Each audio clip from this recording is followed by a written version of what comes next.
most ultimately and most importantly po, a blessed church, He provided Jesus Christ to die on the cross on our behalf because He knew that we needed the Savior. Amen?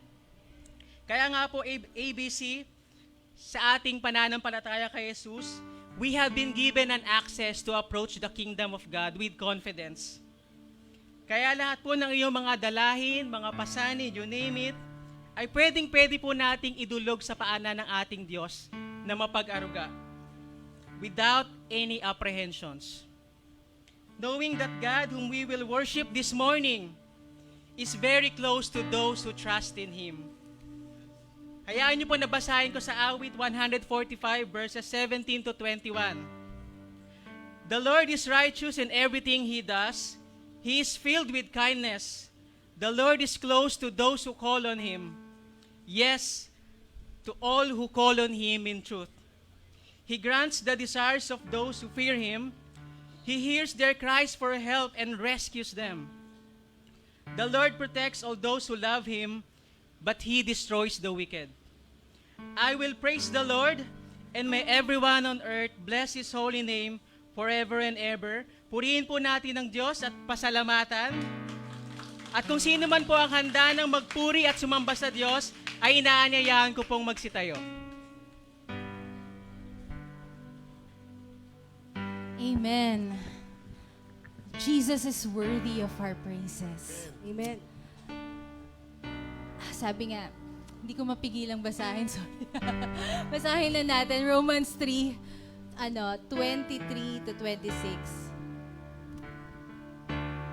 Nakalagay doon, for all have sinned and fall short of the glory of God and are justified by His grace as a gift through the redemption that is in Christ Jesus, whom God put forward as a propitiation by His blood, to be received by faith. Do you believe in that? Only by the blood of Christ. Nothing can satisfy the righteousness of God, only by the blood of Christ. God cannot let sin go unpunished. We all know that Jesus bore the wrath of God. Tayo yung may kasalanan, pero siya yung pinarusahan. And hindi lang yun ang nangyari, binigay pa sa atin yung righteousness ng Panginoon. Do you believe in that by faith? Wala tayong kayang gawin. Wala tayong kayang gawin. Only by faith in Jesus Christ. Let's pray. Father in heaven, we praise you, we glorify your name. You are worthy, Lord. All glory belongs to you, Father God.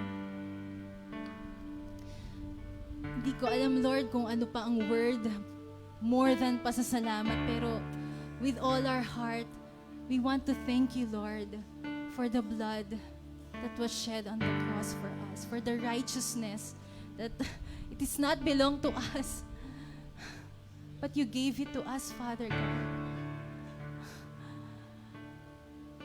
We are in awe, Father, and we praise you, Lord. We praise you. We give you all the glory and praise. In Jesus' name, let's sing this song.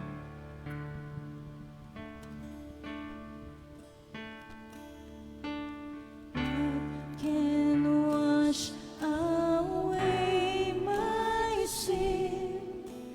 Nothing but the blood of Jesus.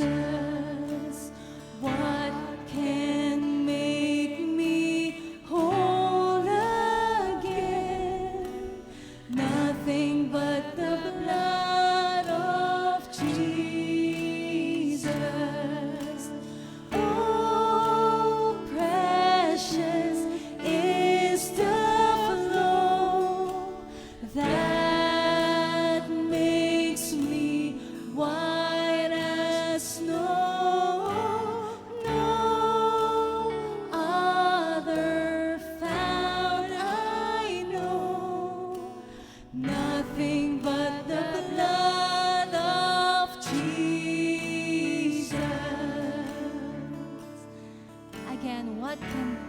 wash away my sin. What can wash away my sin? Nothing but the blood of Jesus. What can make me whole again? Nothing but the blood of Jesus. For my pardon, this I see. Nothing but the blood of Jesus. For my cleansing, this I plead. Nothing but the blood of Jesus. Oh, precious, precious is the flow that makes me white as snow. No other found I know. Nothing but the blood of Jesus. Oh, precious is the flow that makes me white as snow. No other found I know. Nothing but the blood. Nothing but the blood of Jesus. Nothing can sin alone. Nothing but the blood of Jesus. Not of good. Not of good that I have done. Nothing but the blood of Jesus. This is all my hope and peace. Nothing but the blood of Jesus. This is all my righteousness. Nothing but the blood of Jesus. Oh, precious. Oh, precious is the flow that makes me white as snow. No other found I know. Nothing but the blood of Jesus. For the last time, oh, precious. Oh, precious is our Lord that makes me white as snow. No other found I know. Nothing but the blood of Jesus. Nothing but the blood of Jesus.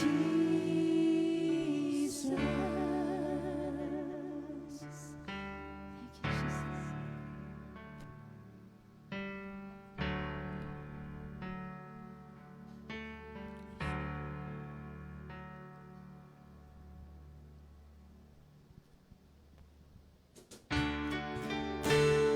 Let's continue worshiping our Lord.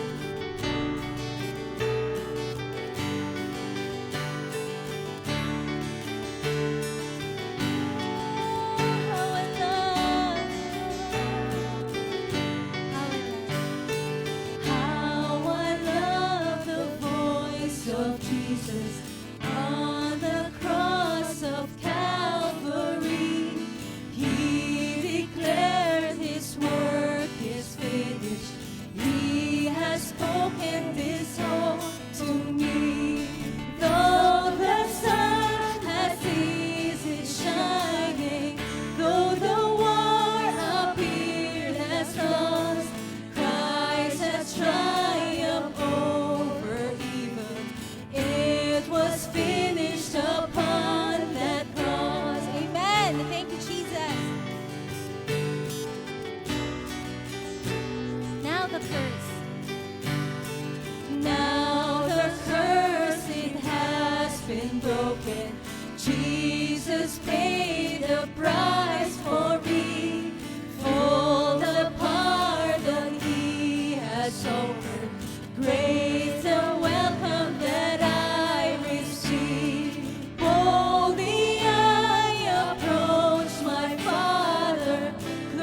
Palakpakan po natin ang Panginoon.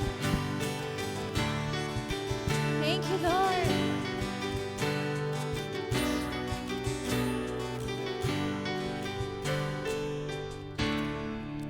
Yes, Jesus.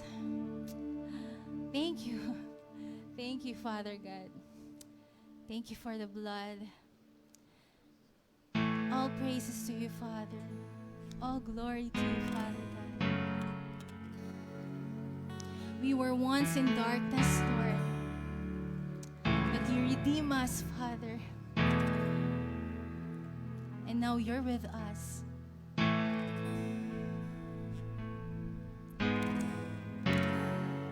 Thank you, Father God.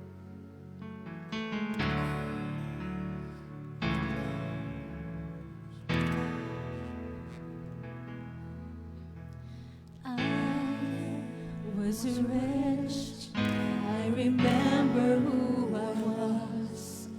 I was lost. I was blind. I was running out of time. Sin separated. The breach was far too wide.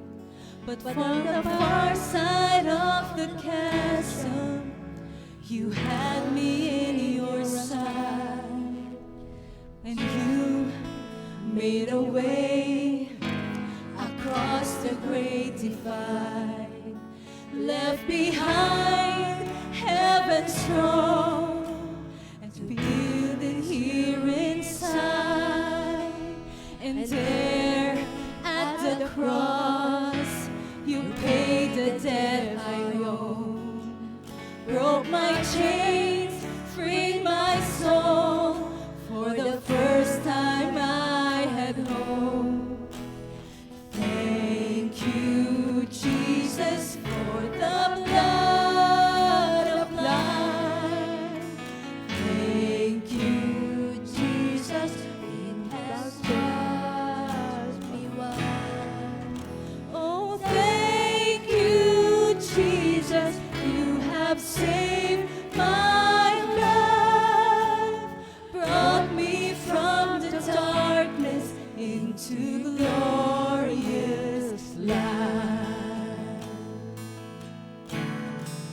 Jesus, you took my place, laid inside my tomb of sin. You were buried for 3 days, but then you walked right out again. And now death has no sting, and life has no end. For I have been transformed by the blood of the Lamb. Thank you, Jesus, for the blood of life. Thank you, Jesus, it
Glory to your name, Father.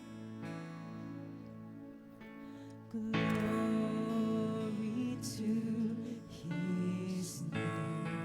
Oh, glory to your name. Glory to his name. There to my heart was the blood applied. Glory to his name.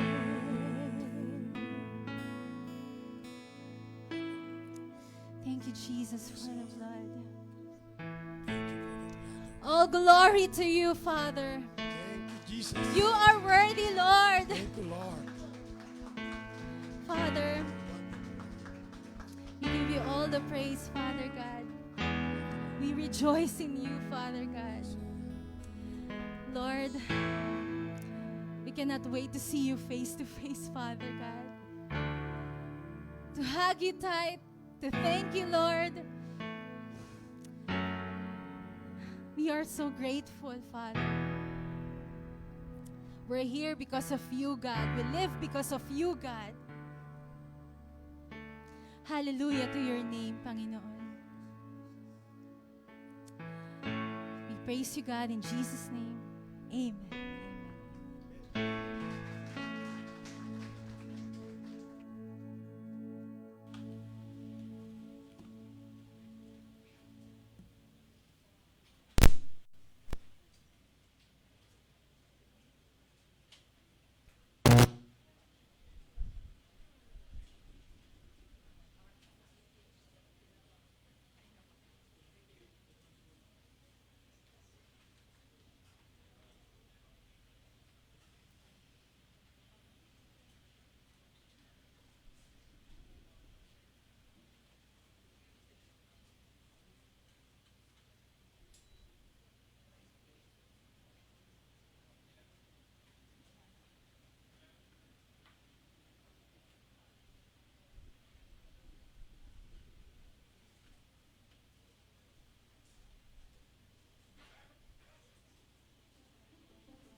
Makakatulong ng malaki kung ipafamiliarize muna natin ng isang napakahalagang terminology na pag-iikutan ng ating pag-aaral, ang justification.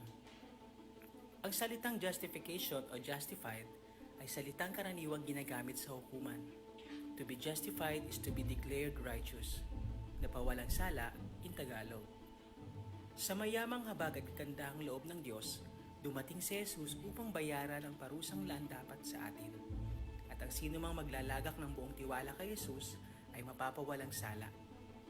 Pero may ibang pananaw ang Roman Catholics tungkol sa justification. They teach that the sinner is justified through the administration of sacraments by the priesthood. Ang sacraments, ayon sa kanila, ay epektibong paraan upang makamtan ang kagandahang loob ng Diyos. Ayon sa katuruan nila, kapag nakagawa ng mortal sin ng isang Katoliko, nawawala ang kanyang justified status, pero mananatili pa rin ang kanyang pananampalataya. Pero may mabisang paraan pa naman daw para mapanumbalik ang justified status ng isang tao. Iyon ay ang pagsasagawa ng penance. Ang penance o penitensya is a voluntary self-punishment and an outward show of repentance. Ginagamit ang salitang penance sa iba't ibang paraan. Una, a moral virtue. Ikalawa, a sacrament. Ikatlo, a means of discipline. At ikaapat, a work of satisfaction. Ituon natin ang usapan doon sa pang-apat. Works of satisfaction tulad ng prayer, attending mass, fasting, almsgiving, the works of mercy, the patient endurance of sufferings, at iba pa. Penance, according to the Roman Catholics, produces merits or spiritual rewards. Isa sa mga pinakamabisang paraan ng penance ay ang pilgrimage to the Scala Sancta. Scala Sancta means holy stairs. Itinuturing itong banal dahil ito raw ang hagdan na inakyat ni Jesus tungo sa kanyang paglilitis sa harap ni Pontius Pilate. Inaakyat ito ng paluhod ng mga deboto habang nire-recite ang Our Father o Hail Mary. Ang indulgences na makukuha mula sa pagsasagawa nito ay maaaring ilaan para sa isang kamag-anak na namayapa na. Martin Luther went to this pilgrimage in the year 1510. Habang papaakyat siya noon, he claims to hear a voice of thunder in his heart saying, The righteous shall live by faith.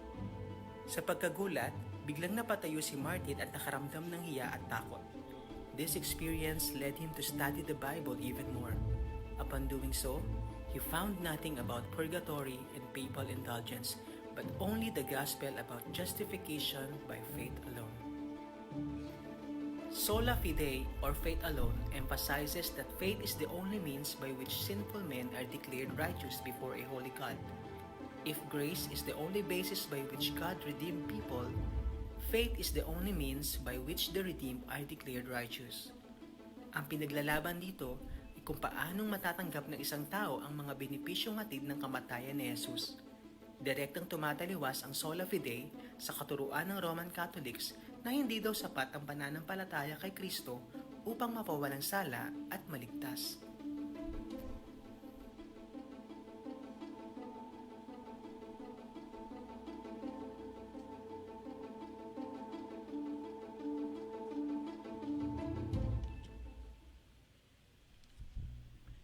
Yan. Inaanyayahan ko pong bawat isa na panandalian pong magsitayo para sa pagbabasa ng kanyang salita.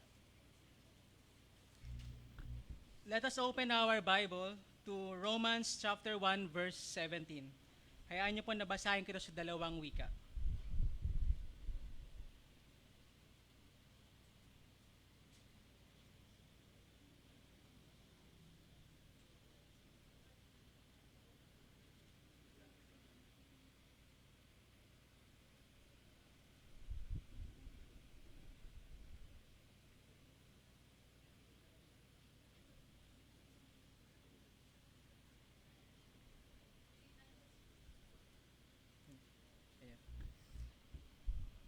Romans chapter 1 verse 17.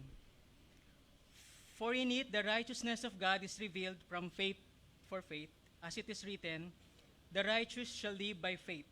Sa Tagalog po, ang Biblia 2001, sapagkat dito ang katuwiran ng Diyos ay nahahayag mula sa pananampalataya hanggang sa pananampalataya, gaya ng nasusulat, ngunit ang taong matuwid ay mabubuhay sa pamamagitan ng pananampalataya. Maaari na po tayo magsiupo.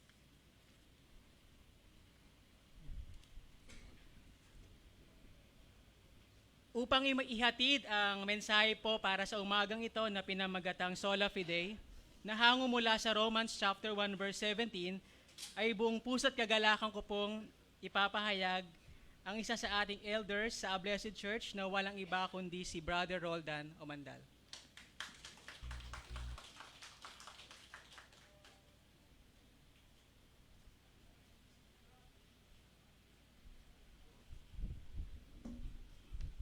Morning po sa ating lahat, Blessed Church. So, tayo ba excited na for this morning, no? Katatlong bahagi natin. So, excited din ba tayo sa mga raffle natin? Nakapaghulog na po ba tayo lahat?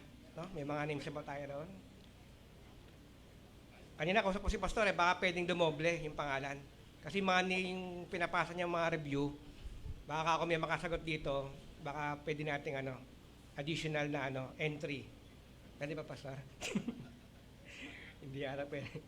So, hindi pumayag ang ating committee. So, nakatapos po tayo ng dalawang sola na po, no? Yung una po, ano po yung ating unang sola? May nakakatanda po ba? Ayan, yun, baka meron ng additional entry.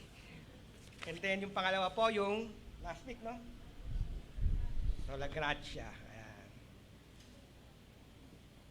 Sige po. This morning po, ang ating pong topic, no? Pag-usapan po natin yung Sola Fide. So, ito yung ikatlong Reformation slogan. Ayon po sa aking nabasa, no, before this, una po sa lahat, marami po akong nakita mga bago at yung mga, siguro itong topic na to, naisip ko nga kagabi, yung mga datihan po, marahil po ito po yung pamilya na sa inyo, di ba? Pero sabi ko nga, even though tayo familiar na, even me, sabi ko nga kay Pastor, malapit sa puso ko tong doctrine na to, pero para sa akin talaga, ano pa rin siya, no? Tumatagos pa rin sa aking puso. Ano? So sa mga bago, nais ko po na talagang unawain natin to. Sa mga datihan naman po na nakarinig na nito, o alam na itong doctrine na to, talagang ano po, talagang balikan natin, buksan natin yung ating puso na talagang kagaya ni Martin Luther na talagang we must prepare our hearts para dinggin po yung boses po ng Diyos, no, sa umagang ito. Ayon po sa cognitive science, no, kung makikita po natin, ito po yung patungkol sa pag-aaral, no? Pag-aaral po sa ating mental, kung paano po ang isang tao ay gumagawa ng isang desisyon, gumagawa ng isang, kumbaga, kung paano siya natututo, no? Wala yung slide, no? Wala. Parang meron ako nakita kanina. So, sabihin, tayo mga tao daw po ay sa pag-aaral na ito, sadyang habang dumalaki po yung bata, talagang tayo po merong kakayahan na matuto based sa environment natin, based sa mga taong nakapaligid sa atin. At nung sinerge ko rin po, no, even up to now po, di ba modern times tayo, marami tayong social media. So nakita po nila na talagang napakarami pong taong madaling ma-convince, no? Madaling may scam, hindi man scam, maniwala sa fake news, di ba? So may nabasa lamang, we already na talagang parang pinapaniwalaan natin yung mga bagay na yun. So may tawag po sa ganyang word, no? Ano po yung English word para diyan? Marami po tayo dito mga di ba? Mga English teacher, gullible. Ayun, may points na naman tayo. Sayang talaga kung pumayag si pastor na na additional entry sa ating raffle. So gullible, no? O ang synonym niyan po meron siyang synonym Start with the letter C, no? Credulous. Yan. So napakandang pakinggan po, di ba? Gullible, credulous. Na parang lovable, huggable, di ba? So pag sinabihan ka dyan, napaka-gullible mo naman. Wow, thank you naman. Di ba parang di ba? Parang ano ba yung sabihin nun? Naku, madali pala akong maloko. Madali akong paniwalain. Yan. Kaya marami sa atin ngayon pani talaga, di ba? So sabi nga, paniwalain. Ako rin po nakaranas niyan sa aking magulang din, nung meron tayong mga belief system, meron tayong paniniwala, no? Ano ba to? Ito ba yung, halimbawa na lamang, no? Sabi ng nanay ko, pag inutusan akong bumili ng lugaw doon sa Kalumpang, para sa kapatid ko, ba't wala kang bili? May aso na hindi ako makadaan doon sa kagatin mo lang dila mo. Yun. Pero effective pa na, no? Pag doon sa may iskinita doon, nakakabili na ako ng lugaw, hindi ako hinahabol ng aso, kinakagat ko yung dila ko. So hindi ko ma-explain kung bakit nga ba ganun. So, di ba? So naniniwala ako, no? Pero wala akong basehan kung bakit na ako hindi hinahabol ng aso pag ginagawa ko yun. So maging di ba? Marami sa atin, di ba? Atin marami tayong ma-share diyan So maging sa everyday lives, no, ating pamumuhay, dala-dala natin yung mga information na yan. No, nung pumasok tayo sa school, grade 1 tayo. So sabi ng teacher, bilog ang mundo. Di ba? So ako naman, tayo naman, siyempre naniwala naman tayo kaagad, di ba? May libro bilog ng mundo. Pero, di ba, sa pag-isip-isip mo, hindi ka naman nakapunta ng outer space, no? Hindi mo naman nakita bilog ba yung mundo, di ba? Parang nag-base ka lamang doon sa textbook o doon sa mga kumbaga researcher, no? Sa mga researcher o sa mga article na talagang naniwala ka because reliable sila, no? Ito lang kamakailan, di ba, nung Wednesday, kung familiar po kayo sa NASA, di ba, yung sa NASA, discover sila ng ng water o carbon sample dun sa asteroid na Bennu.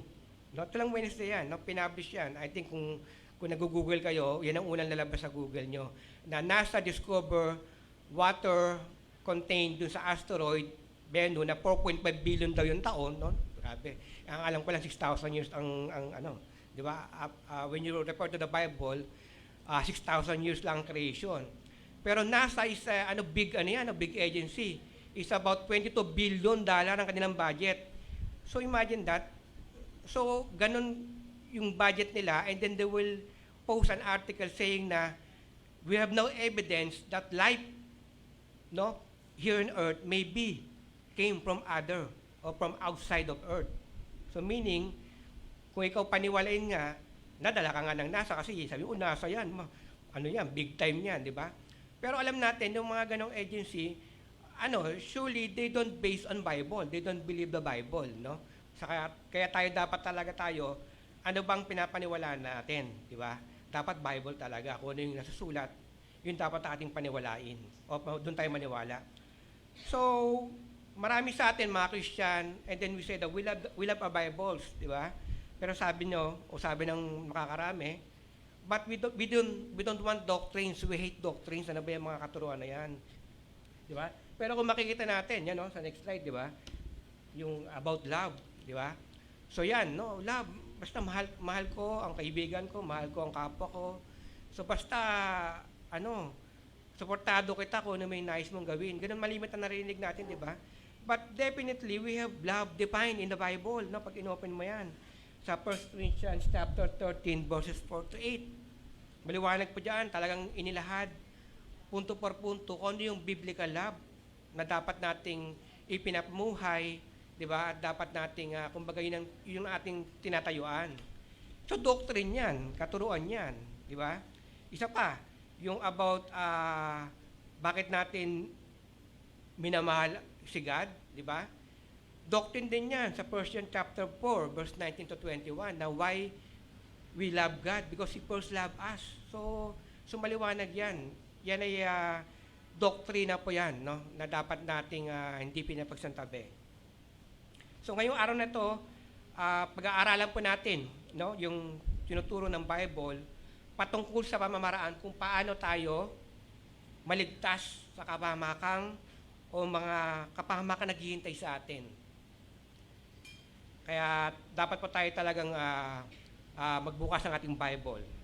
So ngayong umaga ito, tayo po muna yung manalangin para sa pagsisimula po natin.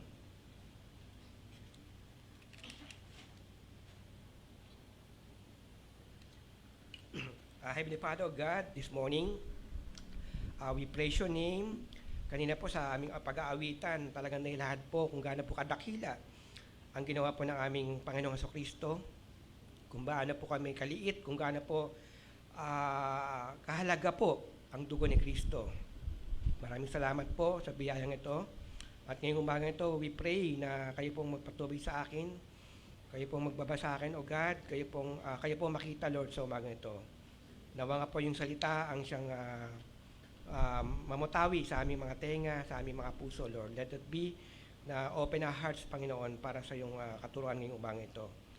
Itinataas po namin ang iyong pangalan, Lord, sa pangalan ni Jesus. Amen. So, ngayong umaga po, no, ang ating pong topic, no, is about faith. So, ang pananampalataya po ay siya pong susi sa lahat ng bagay para sa ating mga Kristiyano. Ang pananampalataya po, ang definition po niyan, no, sa Tagalog po ay yung paglagak ng kompletong pagtitiwala kay Kristo na kaya niyang gawin ang hindi mo kaya. Sa pamamagitan ng pananampalataya, tayo ay lumalapit kay Kristo. Sa pamamagitan ng pananampalataya, ay namamuhay tayo ng ating buhay Kristiyano. At tayo ay ginawa niyang matuwid sa pamamagitan ng pananampalataya. Kaya nga po ang ating title is Sola Fide. Ang pinakabuong talaga niya, kumbaga pag in-expand mo yung logong Sola Fide, is ang title po, ang talagang kabuuan po niyan is we are justified by faith in Jesus Christ alone. So siguro nahabaan siguro doon, kaya siguro di ba pag slogan, di ba? Oh, kasya lang dapat sa 1/4 paper. So Sola Fide na lang. So yun po, yung kasi yung yung talagang yung kabuuan niyan. Kaya maraming nako-confuse minsan, ano ba yung faith? May faith naman ako ano ba yan? So ito talaga yung pag-usapan natin ngayong umagang ito. So point 1 po, next slide po. So open po natin yung ating mga Bible. So yan, may revelation si God sa kanyang salita, no, sa verse 17. Sa Tagalog po, sapagkat dito ang katuwiran ng Diyos ay nahayag mula sa pananampalataya hanggang sa pananampalataya. So meron daw righteousness ni God na inihayag, no? sapagkat meron yung karugtong, di ba? Kumbaga, bago dumating ang verse 17, merong verse 16 yan, no? So dito, review po natin sandali, no? Kanina nabanggit na po sa video po kanina yung about justification. So dito rin po marami nako-confuse, no? Maaaring iba po, sabi ko nga, yung mga unang o first time na nakarinig po nito ng word na justification. Ang salita mong justification o justified ay salitang ginagamit sa hukuman, no? It's a legal term, forensic term, na to be justified is to be declared, no? Sabihin, inihahayag ng hukom na ganap na matuwid, no? Sa Tagalog, ganap na matuwid. O napawalang sala, nang ibig sabihin ay hindi ka nagkasala. So, natanong ko ng asawa ko kahapon So, parang, pag sinabi daw na pawalang sala, so parang sinasabi daw, napatawad, no? Parang dati may kasalanan, so sabi ng judge, wala ka ng kasalanan ngayon. Hindi po ganon. Ang judge po, ang kaya lamang niyang gawin is mag-declare kung not guilty or guilty. So sabihin, pag sinabing not guilty, sabihin wala talaga siyang kasalanan, di ba? So pag guilty, may kasalanan siya. So ganun po yung paghahatol ng judge. Ganun po yung pagsistensya ng pag-sentence o pagbigay ng verdict ng isang judge. So sabihin not guilty, hindi talaga niya ginawa ang isang krimen.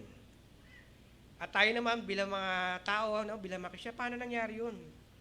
Ang nabasa ko sa Bible, makasalanan Guilty ako Tama naman po yun, no? Ang sabi nga sa Roma, chapter 3, verse 23, sapagkat ang lahat ay nagkasala at walang sino mang nakaabot sa kaluwalhatian ng Diyos. So lahat. So walang isa. Di ba sabihin, pag sinabing lahat, totally negative, sabihin lahat po ay nagkasala. Tama po, yan po ang sabi ng Biblia.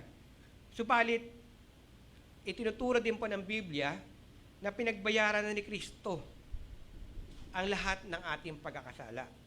Yan po yung sumunod na verse 24. Kaya nga kung bubuksan niyo yung Bible niyo minsan, wag tayo titigil dun sa isang verse. So, minsan yung sagot sa tanong niyo, dun pala sa sumunod na verse lang. Di ba?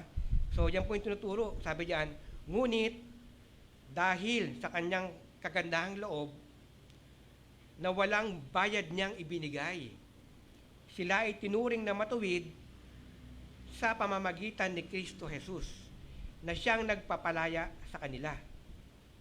Sundan pa natin, verse 26. Ngunit ngayon ay pinapakita ng Diyos na siya ay matuwid at itinuturing niyang matuwid ang mga sumasampalataya kay Jesus. Tingnan po natin isa pang verse po sa Galatians chapter 2 verse 16. Ayan po nasa slide. Sabi diyan, gayon man, alam naming ang tao ay pinapawalang sala sa pamamagitan ng pananampalataya kay Hesukristo at hindi sa pamamagitan ng pagsunod sa kautusan. Kaya't kami ay sumampalataya kay Kristo Jesus upang mapawalang sala sa pamamagitan ng pananampalataya sa Kanya at hindi sa pamamagitan ng kautusan sapagkat walang taong pinawalang sala sa pamamagitan ng pagsunod sa kautusan. So, justification po, pero po siyang kumbaga parang ginawang abbreviation ba? Yung just as if you never sin. So, ganun talaga po yun Parang tinuturing na hindi ka nagkasala. Yun yung binasa natin kanina, di ba? Sabi ko nga, pag sinabing pinawalang sala, itinuturing ka ng hukom na talagang wala kang ginawang kasalanan. Pero binanggit nga, di ba, na we have been guilty before God. So, ganun po kalalim tong justification. Kaya, ito po, yung mga susunod natin pag-uusapan pa, magbibigay linaw, patungkol po talaga, ano ba talaga yung kabuuan ng justification. So, una po sa lahat, tingnan natin, yung not justification. Kailangan malaman po muna natin kung anong maling kahulugan ng justification. So yung pardon, tingnan po natin, yung pardon po ay isang desisyon ng gobyerno na payagan ang isang tao na mapawi ang ilan o lahat ng mga legal na kahihinatnan na nagresulta mula sa isang kriminal na paghatol. Kung maalala niyo po, noong September 7, 2020, no? Ang ating pong President Duterte ay nag-grant po ng absolute pardon para po sa isang US Marine, no? Si US Marine Lance Corporal Joseph Scott Pemberton. Si Pemberton po ay na-convict, o he'd been convicted for the death of Filipino transgender woman na si Jennifer Laude. So nangyari po yung krimen ng 2014, so after 6 years, nagbaba po yung hatol, yung hukom, na guilty. So siya isang, ang naging hatol po yung murder, no? Pero po si President Duterte po ay naggawad ng absolute pardon. So kasabay po ng pardon na ito ay ang pagpapanumbalik po ng kanyang civil at political rights, no, ni Pemberton. So ang sabi po ni dating spokesperson si Roque, no, si Harry Roque, binura na po ng presidente kung ano po yung parusa na dapat ipataw kay Pemberton. Ang hindi po nabura ng presidente ay yung conviction ni Pemberton. Mamamatay tao pa rin po siya. So ganun po yung pardon. Ang judge po hindi po pwede maglaan ng pardon. So pag sinabing pardon, according to the court, ano pa rin siya, convicted murderer pa rin siya, murder pa rin. So hindi nabubura yun, no? So sabi ko kanina, ito yung not justification. So isa lamang siyang parte ng justification natin, no? So ito pa isa, no? Isa pang maling view ng justification. Yung Catholic view of justification. So yung sinasabi nating I think infused, no? Ayan po yung infused. So ang meaning po niya is about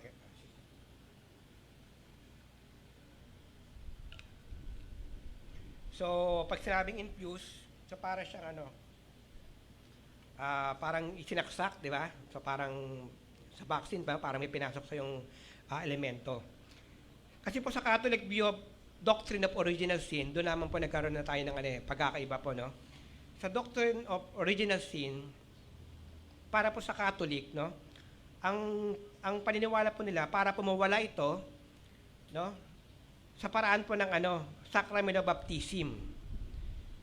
So ito rin po yung pinaka-primary means, unang pamamaraan o pangunahing paraan po para daw po ang isang tao ay may turing na justify o ituring na matuwid at walang sala. Pero magkaiba po ang view ng Catholic at ng Protestant patungkol dito. Ayon po sa isang Protestant kay John Murray, ang doctrine of original sin ay ang paglalagak ng kasalanan ni Adan, kaakibat ng kaparusahang laan para dito sa mga taong kabilang sa kanyang lahi. So we are all in Adamic race. Samantala, ang katwiran at pagpapawalang sala naman ay inilalagak sa mga kabilang kay Kristo. So infused justification. Ayan po, no?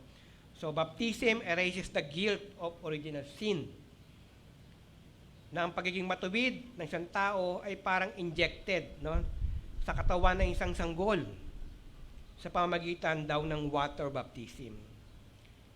Subalit, ang pagiging justified ng isang tao ay mawawala din, no? Pwede palang mawala kapag siya ay nag-commit ng mortal sin o violating any of the 10 commandments o hindi pag-attend sa misa, di ba? O hindi pagsagawa ng mga pinapatupad ng simbahan, no? So ganun pala, ganun kataas ng yung Catholic kumbaga yung kanilang kaya nilang mapawalang mabisa, no? O kaya nilang magdagdag o kaya nilang maging justify isang tao based sa kanilang mga sakramento o panuntunan. So ang isang way daw na para manumbalik ang isang pagiging justified ng isang tao ay yung penance na nabanggit kanina po, no, sa ating video. So yung penance po is yung voluntary self-punishment, no? Malimit nakikita natin yan during di ba, penitensya, during the Holy Week, no, maraming nagsasagawa niyan. So example po nito yung works of satisfaction. So meron pong ganyan ang Catholic. Si Martin Luther po ang kanyang talagang ang na-share niya yung monastic prayer. Ito po yung prayer na schedule 8 times a day, no? Naka-schedule 'yan from 2 or 3 a.m. up to night time, up to 10 p.m. So talagang ano yan, rigidly kailangang masunod yan. So yung pa yung attending mass, fasting, pagtulong sa mahihirap, yung pag-suffer, endure ng suffering. Yung pong place ni Martin Luther, nung nabasa ko rin po yung kanyang pinaka, di ba, isolated sila bilang monk, no? Ang nirequest niya po, walang heater o walang kumbaga yung kanyang place po, may isang silya lamang at merong mesa at wala pong way na para kumbaga siguro nung araw niya wala namang heater talaga, siguro yung parang means of mga woods, di ba? So talagang so paggabi malamig, so tinitiis niya yun because sabi nga raw mas marami atang points, no? Kasi he should be enduring much suffering. And pangungumpisal, talagang mayat-maya nangungumpisal po siya. Oras-oras. Na na ngayon pare, parang parang na ngayon, nainis na nga sa kanya eh. Parang ilista mo na nga lahat ng mga ikukumpisa kasi babalik-balik po si Martin Luther. So yun po yung works of practice. Imagine talaga grabe yung yung talagang yung sa dibdib niya, yung bigat na dinadala niya. Ito naman po, sabi nga, sa Katoliko po, depende po yan ngayon, kung paano makipag-cooperate ang isang tao sa mga sacrament o alituntunin. Talagang meron niyang points na may merit po yan. Ito naman po yung meaning ng justification talaga, ayun po, yung kanina po yung work of satisfactions. So ngayon naman po yung true meaning ng justification based po sa Bible. So katulad nga ni Martin Luther, marami din po sa ating mga Kristiyano ang namumuhay na punong-puno ng takot, no? Still living in a state of condemnation. Na araw-araw o palaging inaakala na may nakaambang kahatulang parusa ang Diyos sa kanya. Na kapag siya ay may pagkakasalang nagawa o maling desisyon, kaya yun, Lord, kumbaga parang punishment, no? Yung ika nga, yung word na ginagamit natin. Kaya ako naghihirap, siguro may ginawa akong kasalanan, o hindi ako sumunod kay Lord, no? So, ganon yung view natin, ganon din yung view ni Martin Luther. Pero alahanin po natin to, no? Sa Romans chapter 8, verse 1, kung ating pambubuksan natin mga Bible, ang sabi diyan, kaya nga, sabi ni Apostle Pablo, kaya nga wala nang kahatulang parusa sa mga taong nakapag-isa na kay Kristo Jesus. Yan po talaga yung sinasabi ng Bible. So dapat po, panghawakan natin yan. Tayo ay nahatulan na, we are declared righteous, matuwid, not guilty. No? Yung next slide. So walang pagkakasala because God already judged us in Christ Jesus. So yung word na righteous yan, no? Sa Greek word po, dikaos, no? Ito po yung salita na sabi po ay nangangahulugang the state or condition of being acceptable to God. Hindi ito gradual, hindi ito unti-unti, kundi bigla ang pagpapalit, no? O pagbabago ng katayuan ng isang tao sa paningin ng Diyos. To be justified is to be regarded as righteous. Ginawa tayong matuwid o ganap sa mata ng Diyos. So, kaya nga sabi ko nga minsan, may mga bago tayong umaten. So, kung nasyaran siya ng gospel at that day, no, at that very hour, tumanggap siya sa Panginoon at talagang he accepted Jesus Christ, no, he's saved, he's already declared matuwid, no, righteous, no. Kasi iba parang hindi pa, atin para ng 3 days, 3 weeks pa dapat eh. So parang akala nila, sabihin, doon pa lang ikaw magiging ligtas after attending 4 weeks, di ba? So iba yun ang view nila, parang attending membership sa church, yun ang parang nagsasabi na save na nga ako. Hindi po, no? Dito maliwanag po. The moment that you accepted Christ, no? You repent, no? Pinagkatiwala mo kay Christ yung buhay mo. At talagang tumalikod ka, no? Talagang you pray to God, inopen mo yung loob mo. Lord, you are my Savior, no? Talagang wala akong kayang gawin. At that moment, you are the righteous. Sabi po talaga yan. Yan talaga yung nagpapuka ng damdamin ni Martin Luther na siya'y matuwid na sa ganap sa mata ng Diyos. So, hindi unti-unti, no? So, tingnan po natin, no? Para mas maliwanagan po natin. Meron tayong illustration dito. So, ito yung medyo, talagang kailangan natin unawain po. yung double imputation o double exchange. Yung una po, yung negative imputation dito, ito po talagang ano yan, acceptable na po during the Reformation, nung kahit na hindi pa po yan kumbaga naipahayag ni Martin Luther, walang conflict no regarding this one. Na meron daw pong legal transfer o palitan para ka maligtas. So, sabi dito, hindi sapat ang kapatawaran ng ating kasalanan, kailangan din po na maging matuwid o ganap ka rin sa harapan ng Diyos para ikaw ay makapasok sa kanyang kaharian. So, una po, to do away our guilt. So, sa ating pong illustration diyan, yung minus sign, no? Kung di ka pa po mananampalataya, yung minus sign, it represents our sins, no? And then nailipat po yan kay Kristo, yung red arrow naman papunta sa krus, no? So Jesus is our kumbaga the blameless Lamb of God. He was not punished for any sin that God finds in him, no? Sabi nga kanina. So sa halip po ipinatong sa ating mga kasalanan o sa ating pinatong ang ating mga kasalanan sa katawan po ni Jesus, no? Sa 1 Corinthians chapter 5 verse 21, na he took upon himself our sins. So hindi pa pwedeng wala magbayad ng kasalanan eh. Either way ikaw, no, sa impyerno o may magbayad po, no? Ayan nga po yung ating Panginoon sa Kristo. Siya po yung nagbayad. He became our sin bearer. Hindi nagkasala si Kristo, ngunit dahil sa atin, siya po itunuring na makasalanan. Na kung saan ang galit ng Diyos sa ating kasalanan ay binuhos niya kay Kristo. Siya naging alay, no, the Lamb of God. Sabi nga sa John chapter 1 verse 29, tingnan ninyo siya ang kordero ng Diyos na nag-aalis ng kasalanan ng sanlibutan. Upang sa pamamagitan niya ay maging matuwid tayo sa harap ng Diyos. Ang kapatawaran ng ating mga kasalanan ay isang bagay lamang ng justification. Ang pagkawala ng minus signs o ng ating mga kasalanan ay hindi nangangahulugan na ikaw ay pwede nang ituring na ganap o matuwid o ligtas. Ito sa figure 2, dito maraming may mga ibang view yung mga Reformation, no? O ibang mga katulad ni Charles Finley, ni Charles no? Wesley, no? Meron din siyang Pero dito po, ito po talaga yung doktrinang tinuturo ng Bible po. Dito po sa second figure po, makita po natin diyan na wala na yung naging negative tayo kanina. Dito po nagkaroon tayo ng plus signs, no? Sabi dito, yung pong green arrow from the cross toward us, as we have now having the righteousness of Christ. His righteousness of a life of perfect obedience to God the Father. So nangyari po, no? Yung pinamuhay po ng ating Panginoon Jesucristo, yung kanyang perfect obedience to the law, ay itunuring na ipinamuhay na po natin. Kaya nga, di ba sabi, we're not living under the law. Because ang sabi, dapat makapamuhay ka ng perfecto.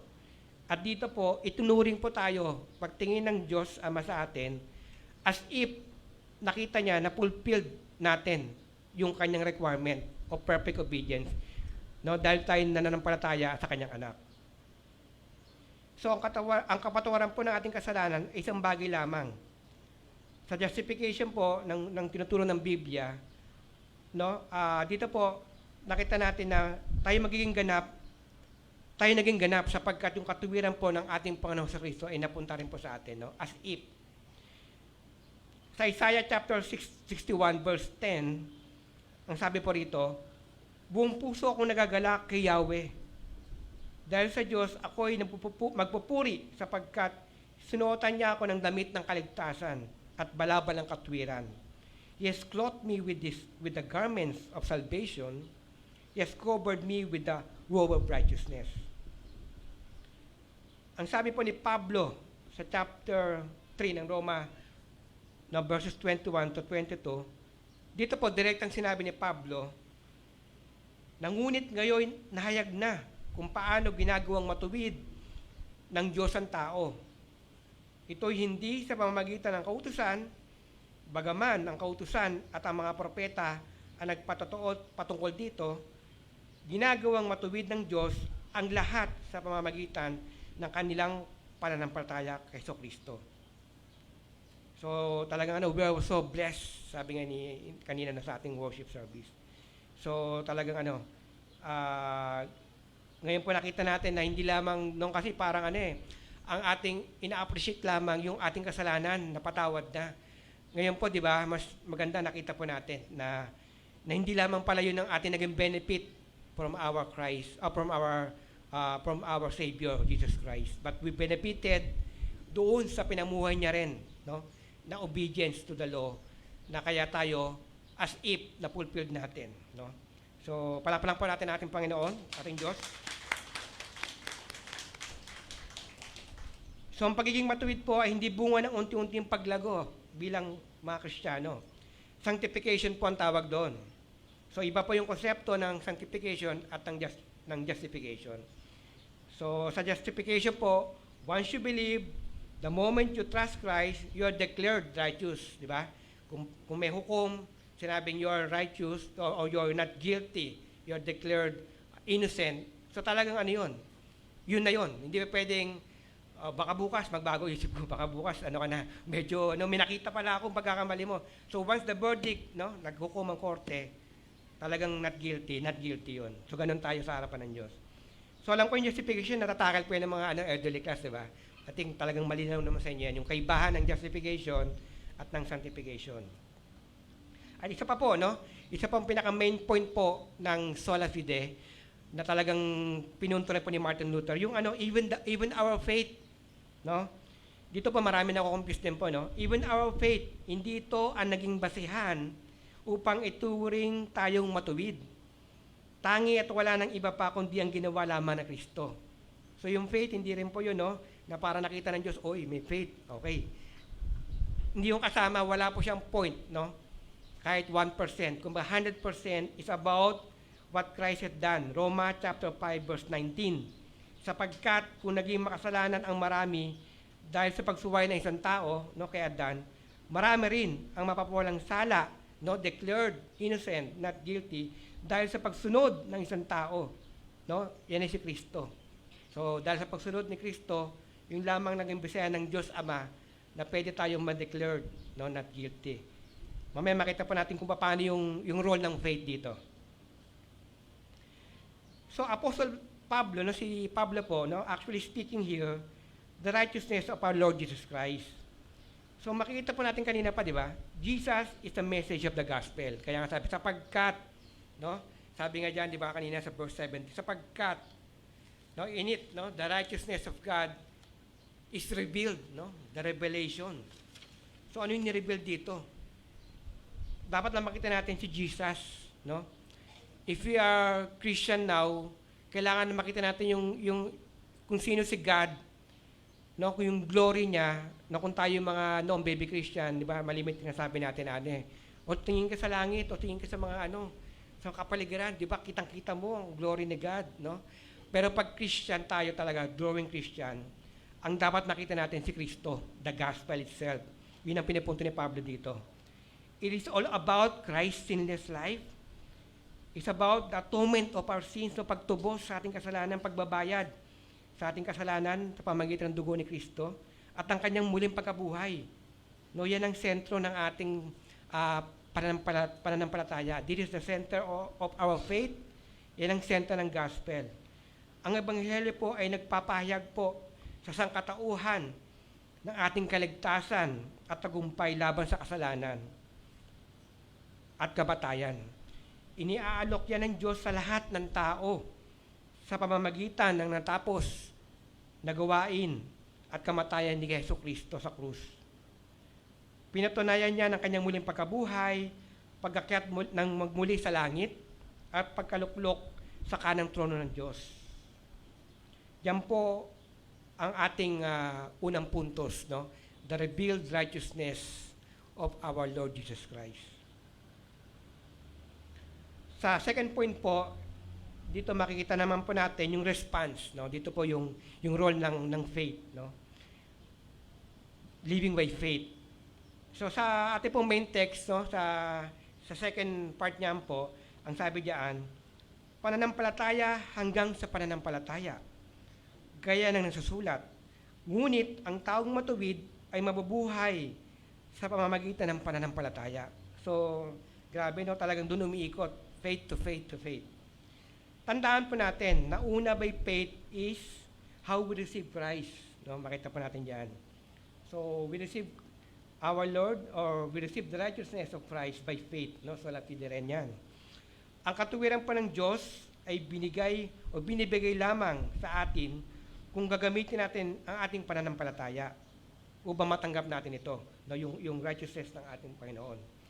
Sa katunayan, sinabi sa atin ang katuwirang ito ay dumarating sa atin sa pamamagitan ng pananampalataya mula sa una hanggang sa uli. Meron po tayong illustration diyan, no? Next slide. Next po. Yan. So, ito po yung description na ginagamit ng mga Reformation, particularly si Charles Spurgeon, no? Ginamit natin yung illustration na ito, na we are saved by grace through faith.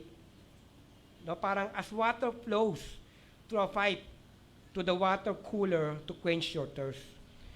Faith is a conduit, no? Siya yung daluyan, yung tubo diyan, through which God's grace flows into your life. So, sabi ko kanina, even our faith doesn't add to any of our righteousness, but still it is God's grace, no? Siya pa rin yung talagang nagbibigay sa atin, no, ng biyaya. We just, we are conduit, no, by faith, through faith, para dumaloy doon yung biyaya para sa ating buhay. So, ganyan yung illustration na ginagamit nila. And then secondly po, next slide po, so lapide pa rin, no? By faith is how we walk in that righteousness. Sabi po ni John Piper, the faith that alone justifies is never alone, but always yielding transformation fruits. So may bunga po yan. Sabi po ni James, next slide po, sa James chapter 2 verse 24, as you can see, a man is justified by his deeds and not by faith alone. So, parang contradiction ba para kay both ni Paul at ni James? So, hindi po, no? Hindi po to isang contradiction sa sola fide na tinuturo ni Apostle Pablo. Kung aralin po natin ng maigi ang Book of James, maintindihan po natin na ibang justification ang tinutukoy ni James. So, the Apostle Paul talks about justification before God, no? Yung kaharapan mong hukom, while James talk about justification before men, no? Sa atin, no?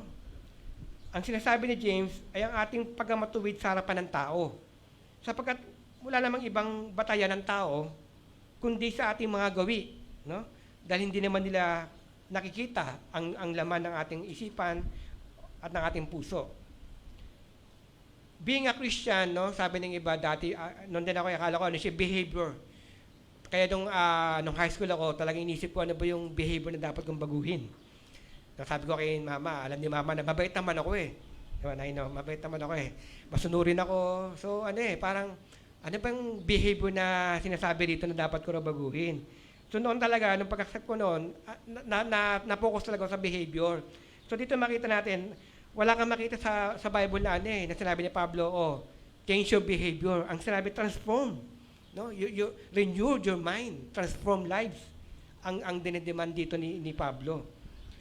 Ang sabihin nito, yung belief natin, no, yung ideas natin, we long to communicate with God, no, we long to read His Word, to obey His Word, no, by prayer, we long to communicate to Him, at to trust in Him, to live in Him, at i-view natin yung maliit na kasalanan is talagang kung paano niya biniview. No, still, no, ito yung sinasabi nating how we live by faith, no, yun talaga yun, no. Is our transformed lives. Of course, kasama yung behavior. But most importantly, kailangan ginagawa natin yung because of our faith, no? Hindi to parang points, no? Kapag hindi ako nakakattend ng church, naku, kailangan bumawi ako next week o bumawi ako next time, no? Parang gano'n, hindi po yun. If you are living that way, so sinasabi ko sa inyo, dapat matuto tayo ngayong umagang ito. So gusto ko pong magtapos, no, sa isang true to life turning point, no, katulad ni Pablo sa Acts 9, no, meron siyang tinatawag na Damascus Road Experience. So si Martin Luther din po ay meron siyang turning point, no, moment of his life. So kanina nabanggit na rin po sa video, pero elaborate po natin ng mas malinaw po. No?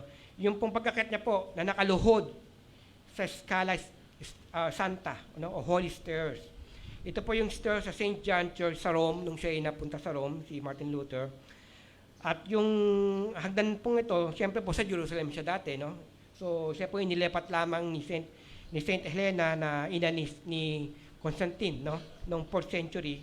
Ito po ay mataas na hagdan, no? 28 marbles, steps. At dito po yung inakyat ni Jesus nung siya po ipaakyat kay Poncio Pilato po nung siya ilitisin. So ayon po sa mga Roman Catholics, kung aakyatin niyo raw po ito ng paluhod, no? Habang nire-recite ang Our Father, makapagpalaya daw po kayo ng kaluluwa mula sa purgatory. So dahil si Luther, naniwala naman, no? Inakyat niya to at gusto niya kasing palayan yung kanyang lolo. May lolo po siyang at that time, no? Patay na, si Lindemann Luther. So, siyempre, dahil yun ang belief niya ng that time, so akala niya, yun ang magiging solusyon, no? At habang umakyat na si Luther, kanina nakarinig siya ng voice, no? Talagang voice of, kanina nag-iba yung boses, akala ko, si Tantan ba yun? Nag-iba yung boses, eh. So, yun, the just shall live by faith, no? So, it's a thunder-like, siguro marami sa atin, marami tayong ganyan din mga experience. Ako, siguro meron din gano'n, no? Na kaya nga, at that time, itong doctrine na to, talagang siya yung nagbigay ng freedom for me. So dito na pagtanto ni Luther na hindi niya kayang iligtas ang kanyang sarili o kanyang sino man tao, no? Sa anumang papapagal o anything, no? O gawa. Tanging kay Kristo lamang siya pwedeng maligtas. By the righteousness of Christ, received by faith. Ang Kristiyano hindi lamang inihayag na matuwid ng dahil sa pananampalataya, sinasabi rin ng ating text ngayong umaga na ang matuwid ay dapat na mamuhay sa pamamagitan din ng pananampalataya.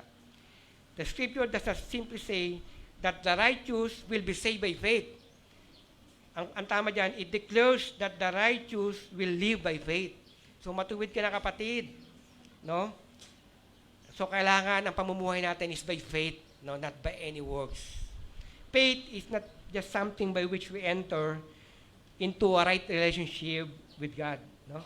Faith is also what we live out every single day. It is not that we come to Christ by faith and then we live by good works. Remember, it is from faith to faith, by faith from first to last.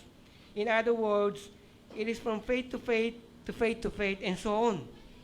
Faith becomes a way of life for us.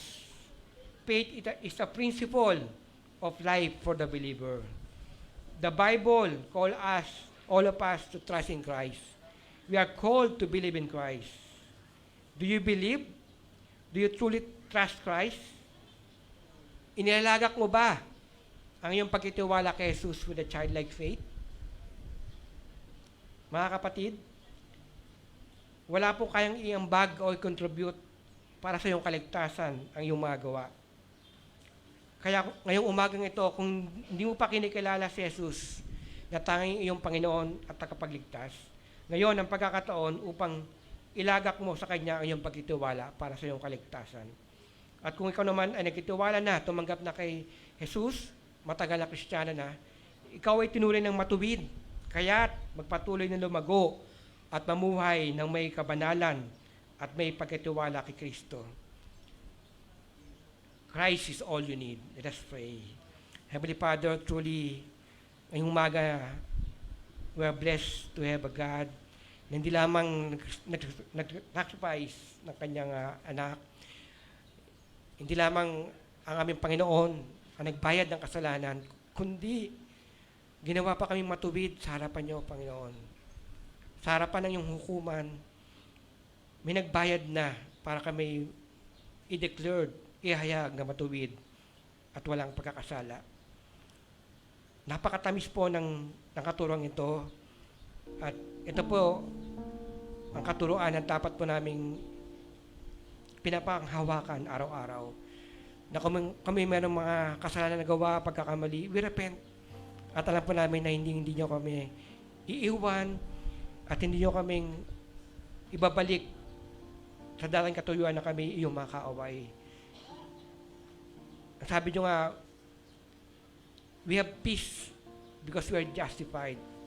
Sa Romans chapter 5 verse 1, peace you have given us because we are justified by faith in Christ. Thank you again, Panginoon. Maraming salamat po ngayong umaga ito. Ito pong dalangin namin sa pangalan ni Jesus. Amen.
Ayan, salamat po kay Ate Pia and Ate Rain sa pagbibigay ng oblation sa ating Panginoon. Purihin po natin ulit ang ating Diyos. Sabi naman po sa Hebrews chapter 13 verse 16 sa ESV version, "And do not forget to do good and to share with those in need. These are the sacrifice that please the Lord." Ayan. So, hayaan po natin na iikot yung ating mga offertory boxes sa bawat isa po. A Blessed Church, giving tithes and offerings with hope for how God will use it is sowing for His kingdom. Naniniwala po ba tayo doon? And this hopeful giving empowers the church to collectively sow for His kingdom. So when we give for the Lord, we are sowing ultimately for His kingdom. We use all this for the expansion of His kingdom, for the operation of His church, and most importantly, it pleases the Lord. So habang pinapaikot po ang ating offertory boxes, I would like to remind everyone that we have our different ways of giving our tithes. So makikita niyo po sa screen, iFaith. Ayan. Meron po tayong iba't ibang designated bank account for our offertory and tithes. Meron din po tayong GCash for faster transactions. At doon po sa bandang likod ng technical department, meron pong mga maliliit na pitaka o kalupi, wallet, para po sa paglalagyan ng ating tithes. At para naman po sa Thanksgiving, ayan, maaari po tayong lumapit kay Miss Deacon Nell para magpa-reserve. At sa application songs naman po, we may approach Sis Ann Aragon para makapagpa-schedule po tayo. At para naman po sa ating mga non-Sunday activities, meron tayong virtual fellowship every Monday, 7 o'clock in the evening. At meron din po tayong prayer and worship night every Wednesday at 7:30 p.m. So if you have prayer request po, ito po yung platform na kung saan pwede po natin ipadala yung ating mga panalangin. And if you are a member of a Blessed Church at wala pa po kayong assigned support group, i-approach po natin si Deacon Joanna for fellowship at para po tayo ay may assign. Okay na po, sige. Let us all pray. Our Heavenly Father, thank you, Lord, for your grace. Thank you, Lord, for Jesus. And thank you, Lord, for giving us the capability, capacity, and a heart, Lord, to give and to bring back your blessings in sowing for your kingdom. Lord, may this be used for your glory alone, for your ministry, and for those who gave, Lord, may you continually give them blessings, fulfill their needs, Lord, and even for each and every one of us here, Lord. You know our needs. You are all-knowing, and we know and we believe that you are a provider. Kaya Lord, with these prayers, we humbly ask for your assistance and for your mercy and grace. All these things we pray in Jesus' name. Amen.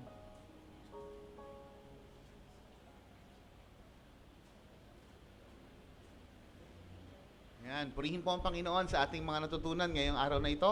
Palakpakan po natin siya. Naalala ko po yung isang kwento ng isang pinakamalapit na kaibigan ko. Sabi niya, meron daw isang lalaki na kinausap ng isang tao na nagmamayari ng taxi. Tapos ang karon sila ng deal, sabi niya, okay, kung huhulugan mo itong taxi na ito, after 5 years, sa'yo na. Okay? So dumating ang pagkakataon, yung taxi driver naman talagang motivated. So naging faithful sa kanyang paghuhulog para mapasa kanya yung kanyang pangarap na taxi. Pero after 5 years, nang matapos niya ng mahulugan, ang sabi sa kanya ng may-ari, wala tayong ganyang usapan. Huh? At ang nakakalungkot, wala siyang dokumento na pwedeng mag-back up doon sa kanilang initial na usapan. So nasayang lang po yung kanyang hulog, yung kanyang pagpapagod at yung kanyang pangangarap. No? So, Hindi ko alam kung ano pong nararamdaman nyo habang pinapaliwanag po sa atin ng ni Kuya Roldan yung kahalagahan po ng pananampalataya kay Kristo. Doon po nakasalig yung ating kaligtasan, no? At pag sinabi po nating faith, siguro isa sa mga pinaka-simpleng pagkaunawa po sa salitang faith is yung humble dependence. No? Sino po sa inyo natutuwa na hindi nyo na po kailangang magpagod, pagpaguran ng inyong kaligtasan, hindi nyo na kailangang umakyat ng holy stairs, lalo yung mga senior, no? Paano kaya pag may holy stairs? Kawawa naman yung ating mga seniors, no? Kung doon nakasalalay, kung sa ating mga performance nakasalalay yung ating kaligtasan, paano po kaya mangyayari? Pero ito po ang good news ng ginawa ni Kristo. Hindi po natin kailangang pagpaguran yung ating kaligtasan. Ang kailangan lang po natin gawin ay sakyan o mag-depend doon sa ginawa na po na pagpapagod ni Kristo. Meron na pong nagpagod para po sa ating kaligtasan. Meron na pong nag-perform para sa ating kaligtasan. At nakakalungkot po kung magpahanggang ngayon, kung ikaw ay naririto, nang nasa isip mo kailangan mong pagpaguran ang inyong kaligtasan, kawawa naman po tayo. No? Baka after 5 years, o sooner or later, kapag dumating yung pagkakataon na tayo pumanaw na magulat tayo at sabihin natin, akala ko ba may merit yung aking pagpapagod? Naghulog ako Tapos sasabihin sa atin ng Panginoon, walang silbi sa akin yung hulog mo. Pero we have a document that tells us how to be saved. At yun po ay kung dedepende tayo, maglalagak tayo ng pananalig sa ginawa na po ni Kristo. Hindi mo kailangan umakyat ng Holy Sancta, kailangan mo na lang sumampas sa escalator. No? Dahil po sa ginawa ni Kristo. Purihin po natin ang Panginoon. So, we are saved by faith in Christ. And napakaganda po na na-highlight din po sa atin ni Kuya Roldan ngayon sa pamamagitan ng salita ng Diyos that we are not only saved by faith in Christ, we also lived by faith in Christ. So ibig sabihin po, sa buong buhay po natin, simula po nang tayo ay naglagak ng tiwala sa Kanya, hanggang sa kahuli-hulihan, kaduluduluhan, okay, tayo po, yung ating pong buhay ay nakasalig lang po sa ginawa ni Kristo. So purihin po ang Panginoon. Purihin po ang Panginoon dahil po ang kanyang kapamaraanan ay kanya pong inihayag sa atin at ang dokumento po ay pinirmahan ng kanyang sariling banal na dugo.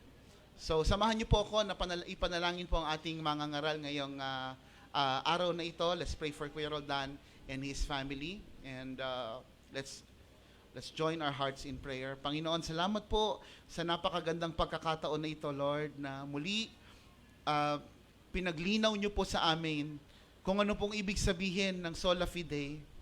Salamat po, Panginoon, dahil ang aming kaligtasan ay hindi nakasalalay sa aming performance. Salamat po dahil ang aming kaligtasan ay hindi po nakasalalay sa kahit ano bang pong mabuting aming ginagawa.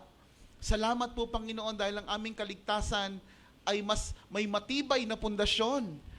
At ito po ay nakapundasyon sa naganap na pagliligtas ni Kristo. Salamat, Panginoon, dahil ang aming kaligtasan ay nakasalalay sa gawa ni Kristo, hindi sa aming mga mabubuting gawa. Kami po ay naligtas sa pamamagitan ng aming pananampalataya sa natapos na gawa ni Kristo nang siya ay mapako sa krus at mabuhay muli sa ikatlong araw.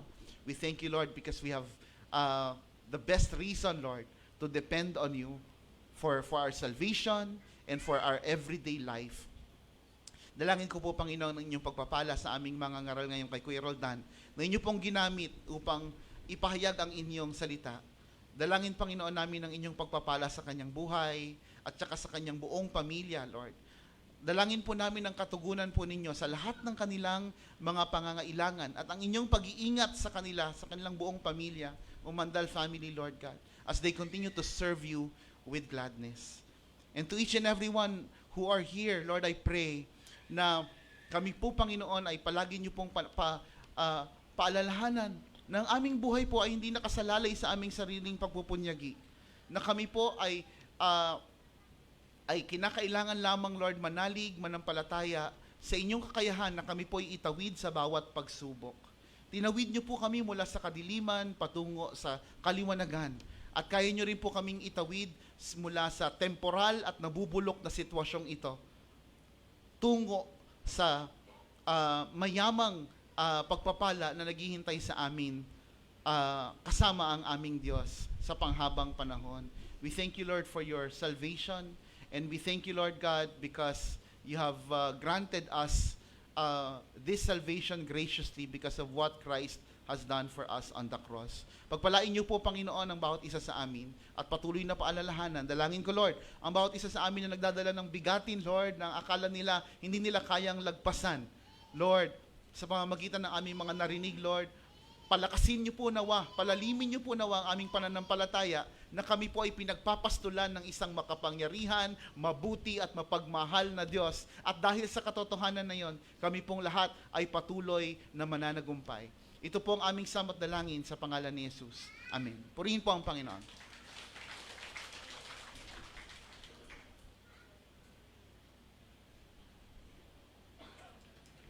Itaas po natin ang ating mga kamay.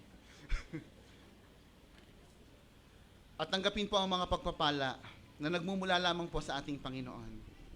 Sa Kanya na makapag-iingat sa inyo upang hindi kayo magkasala at makapaghaharap sa inyo ng may kagalakan sa Kanyang kalwalhatian, sa isang Diyos na ating tagapagligtas, sa pamamagitan ni Hesukristo na Panginoon natin, sa Kanyang kalwalhatian, kadakilaan, kapamahalaan at kapangyarihan, mula pa noong una, ngayon at magpakailanman. Amen. Purihin po ang Panginoon.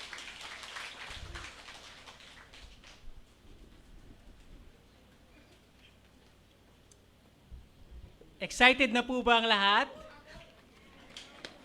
Ang mga excited, itaas ang kamay. Lahat po ba nakapaghulog sa ating raffle box? Ayan. Ayan. So, yung winners po natin last week, na ibigay na po namin sa kanila yung kanilang prize t-shirts. Yung kay Sister Ann at yung kay Sister G. Ayan. Salamat. So, ngayon po, ayan, magkakaroon ulit tayo ng panibagong raffles for 2 individuals na makaka-receive po ng ating Reformation t-shirt. Ayan. Bubunot na po ako Ayan. So, ang first winner, ayan.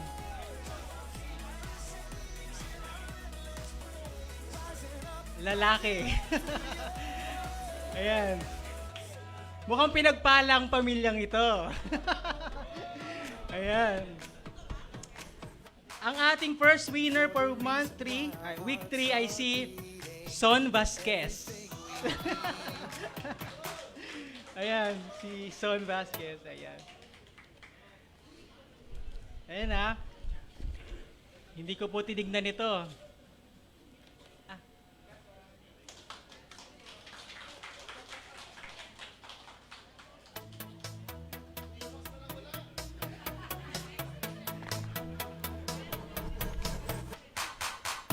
You're the reason why our hearts are beating. You're everything we need.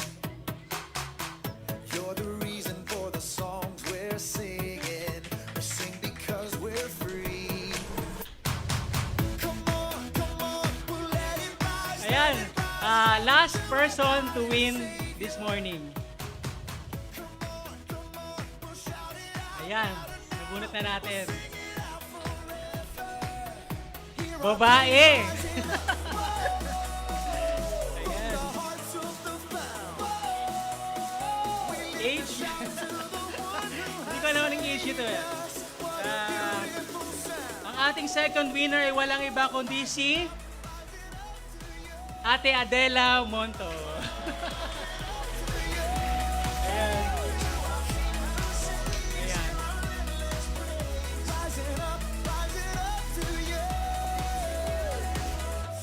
Salamat po sa mga nanalo ngayong linggo.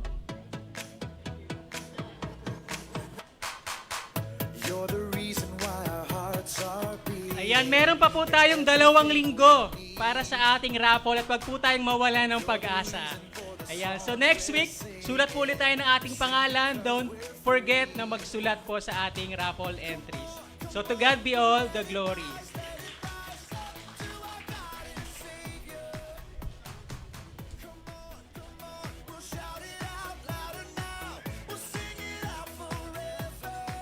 dito na po formal na nagtatapos ang ating worship service. So, purihin po natin ang Diyos.